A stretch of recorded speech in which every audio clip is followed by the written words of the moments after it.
Буга чейин киң айтышты билебиз, бир тууган агаң башкарды.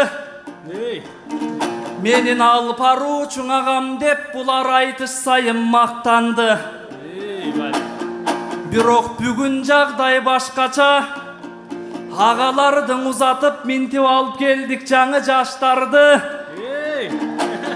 Биймырзаевтер буйурса бийлигин берет аз калды. Көрдүңүз Байеке, бир тууган дооруң аяктап, минтип достордун доору башталды. Баракелде. Иниме жүрсөм аксана, ой, калкым мунун ичиндең ою башкараак. Бир айтыш тийсе колуна, мунун ышкырыгы таш жарат.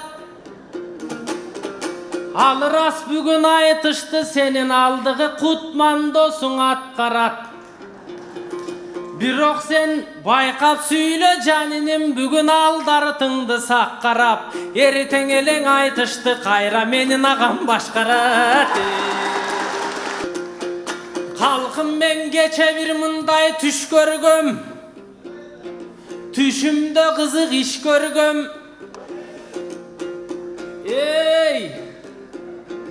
Болжолуң 2 метрдей боюман узун шиш көргөм.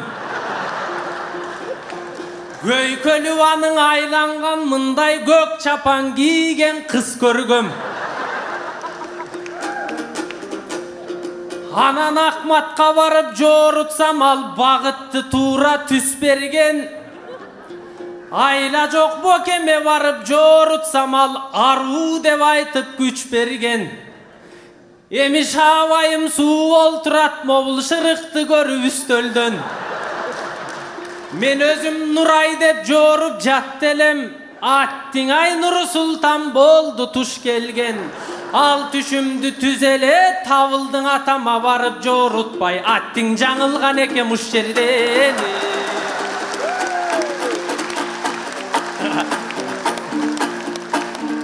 Мен деле Байке түш көргөм, ерден келген шиш көргөм. Анан жашыл чапан кийинип жаркылдаган кыз көргөм. Аны Мамбет Байкеме жоорутсам, мага Маралдай кыз деп күч берген.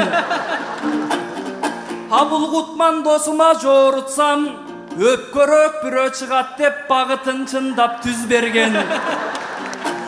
Мына дегени чыгып досумдун бул дердең байчыктың үстөлдөн. Мен да досумдун угуп койбостон жаңылган экем уш жерден. Ай аттиң, бир угуп койсоң болмок экен.